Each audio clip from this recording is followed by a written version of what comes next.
What's going on, everybody? My name is Henry Confidential, and if you clicked on this channel, that means I can trust you with all my secrets. But just to ensure that that is true, go ahead and click that subscribe button if you aren't already subscribed. Hit the notification bell, because you'll always know when I drop a video.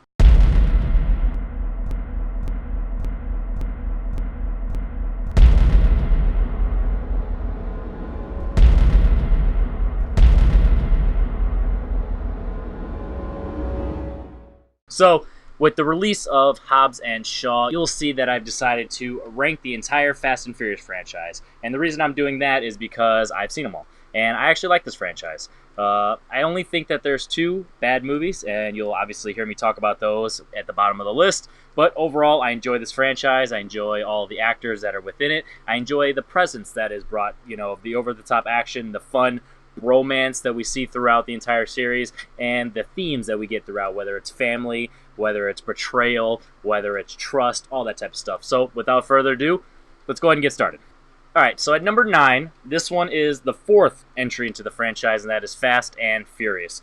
The reason that this one's at number 9 is, honestly, it's just really boring. I will give it credit that Braga is a really good villain, and he's very interesting. John Ortiz, I think that's the actor's name. I really like him as an actor, and I really like his character. But aside from that, it's just, it's a drag. I'm not going to lie. You can tell that there was a gap in between the Fast and the Furious, and then this one with Dom, Letty, Brian, all their interactions. You can tell that they weren't exactly sure where they wanted to take the franchise, from going from Too Fast, Too Furious to Tokyo Drift, and now onto this one. So you can just tell that there was just something missing with the camaraderie, with the presence, the overall tone. Everything was jumbled together. The action was okay, and the racing was fine. Like I said, I did like Braga, but everything else, not so much.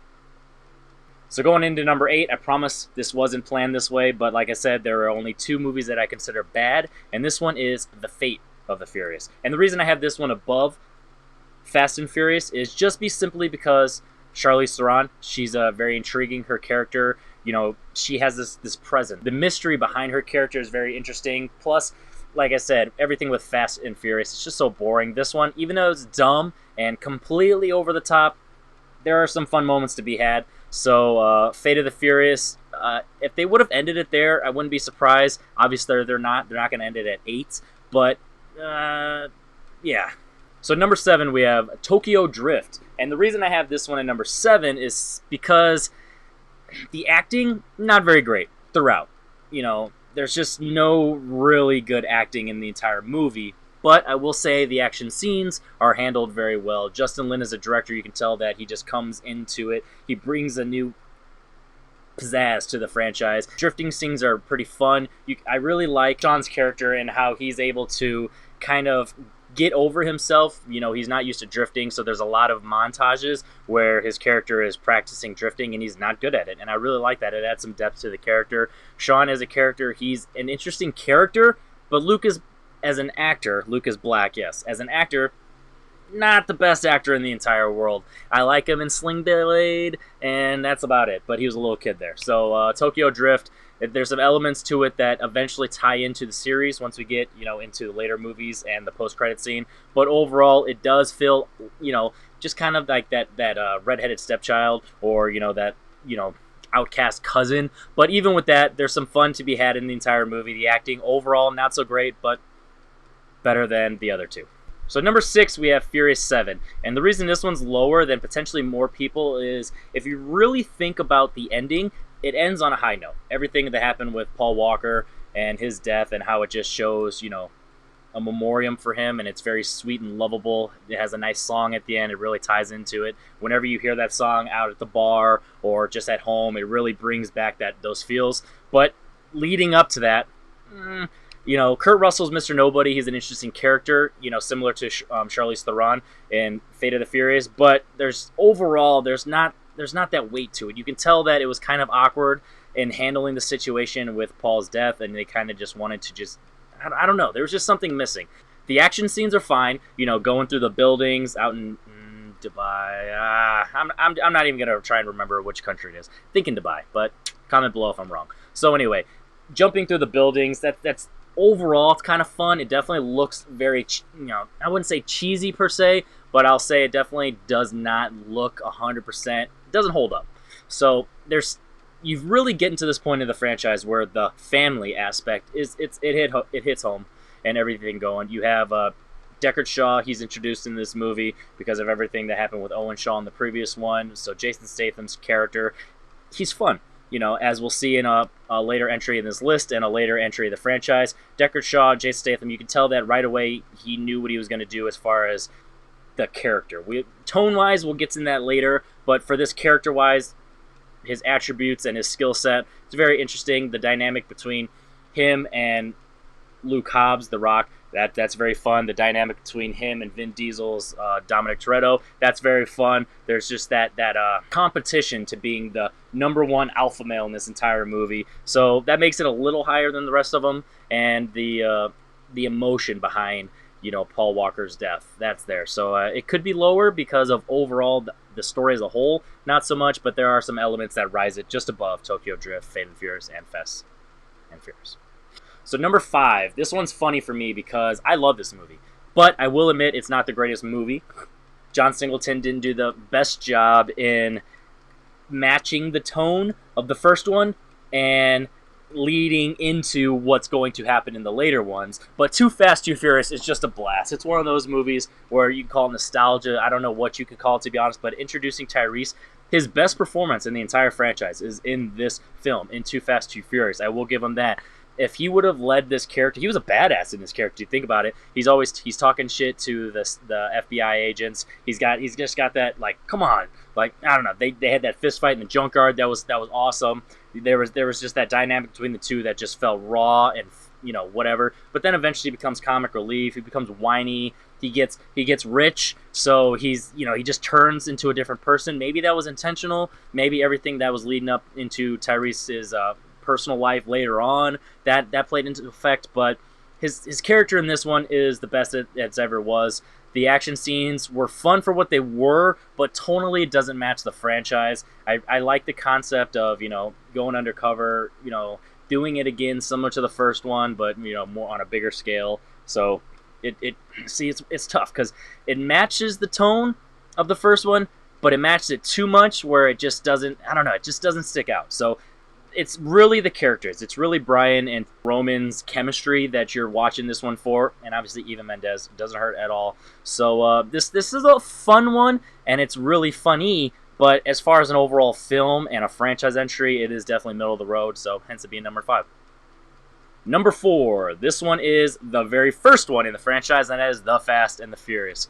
It's just, you know, I love Point Break, so I don't know if it kind of has that, you know, element to it, and that really adds the weight of it being so high on my list. This is one of those movies where it's either going to be in your top 3 or it's going to be at your bottom 2. And for me, it's at number 4, so I like to break the mold. It's one of those movies where the racing is at the front. It's at the forefront. You have everything that you're going to do with the racing, and you have the dynamic of the sports cars, the imports. You have the muscle cars with Dom, and you have, like I said, the Point Break element of infiltrating, I guess you'll say, you know, Dom's crew. So Brian, everyone is coming to terms of what they want to do with these characters. You can tell that the acting is not very great.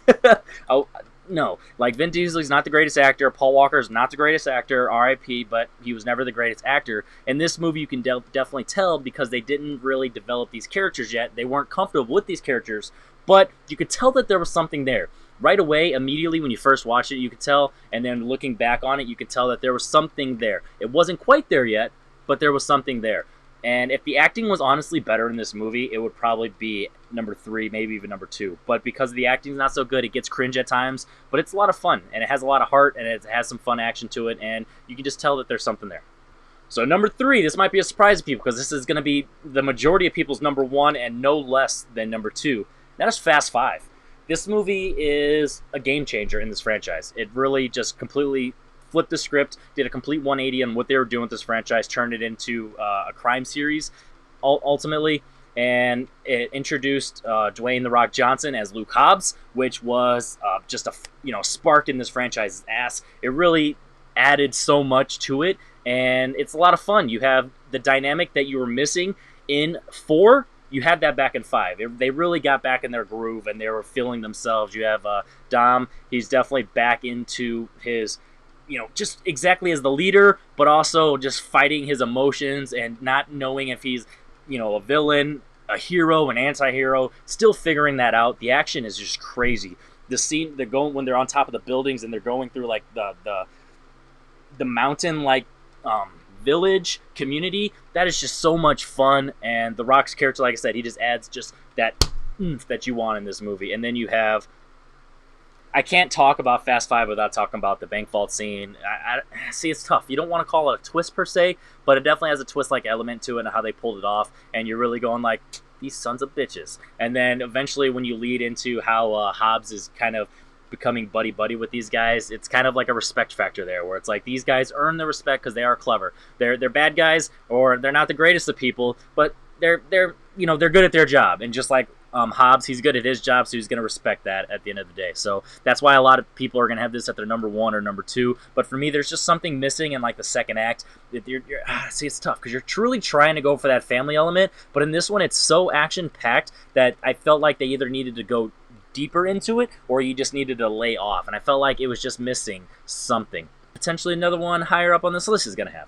All right, so number 2, this one was tough because I didn't know if I wanted to use this one in number 2 or the other one. And obviously, if you're watching this and you're familiar with every movie in the franchise, you'll realize I'm missing one. And for now, after only seeing it once in theaters, I'm going to do Hobbs and Shaw at number 2.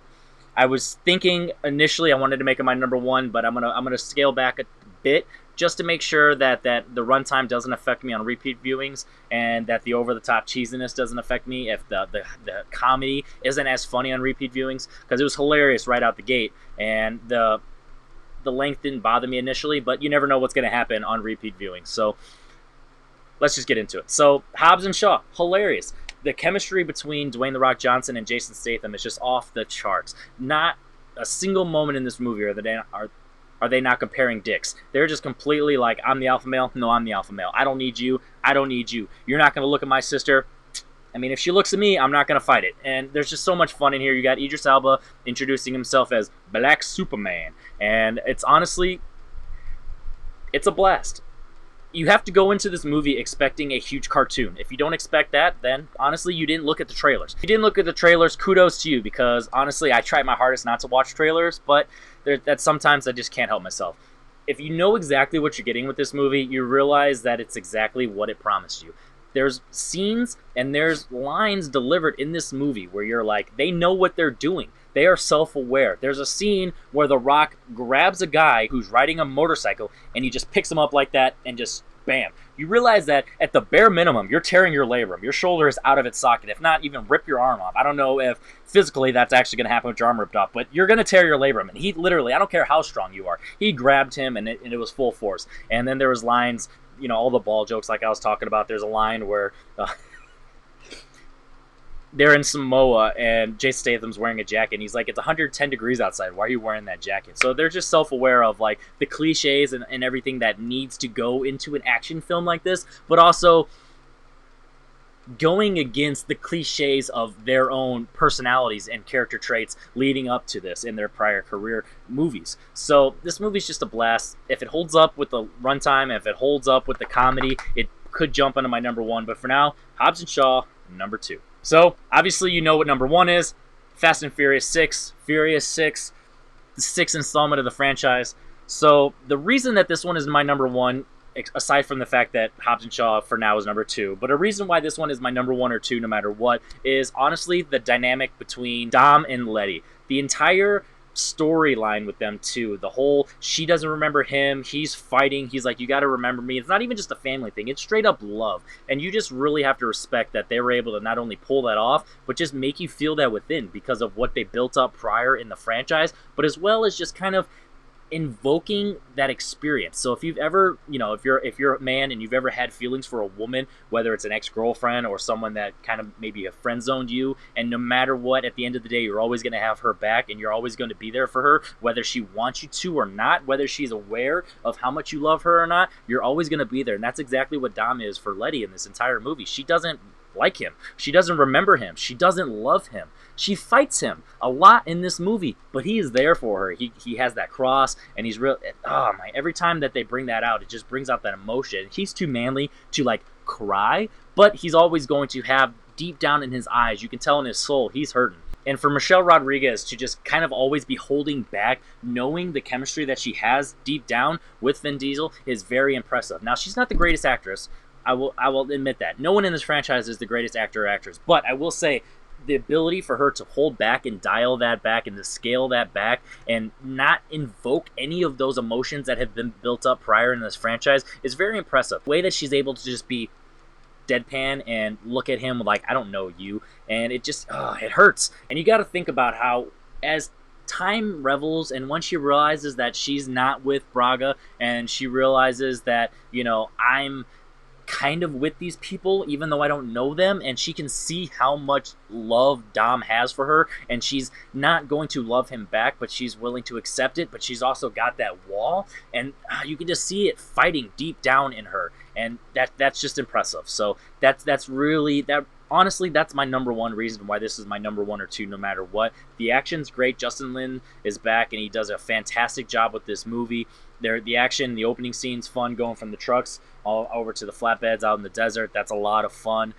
Everything with the cars, it starts off being a car movie again, which is nice. And this movie just has honestly everything that I want from not only this franchise, but an action franchise, and also kind of like an action comedy. It has everything to it, and you know, overall, like I said, I'm a fan of the Fast and the Furious franchise. I like these movies. You know, I only think that there's 2 bad movies, Fast and Furious and Fate of the Furious. Other than that, Tokyo Drift is kind of out of its element, and Furious 7 tonally is all a mess. But as a whole, if there's 9 movies in this franchise and only 2 bad ones, that's a passing grade. So go ahead, and if you made it this far in the video, do your rankings of the Fast and Furious in the comments below. Let me know how crazy I am with my rankings. Let me know how crazy I am to have Hobbs Shaw already at number 2. Let me know how crazy I am to have Fast 5 at 3 and not 2 or 1. If, like I said, if you made this far in the video, drop a like. You know, comment any other things that you want to see. If you want to see other lists or any other type of videos you want me to cover, you know, I'm Henry Confidential. And if you made it this far in the video, that means I officially can trust you with my secrets. But don't forget to hit that subscribe button so I can verify that fact.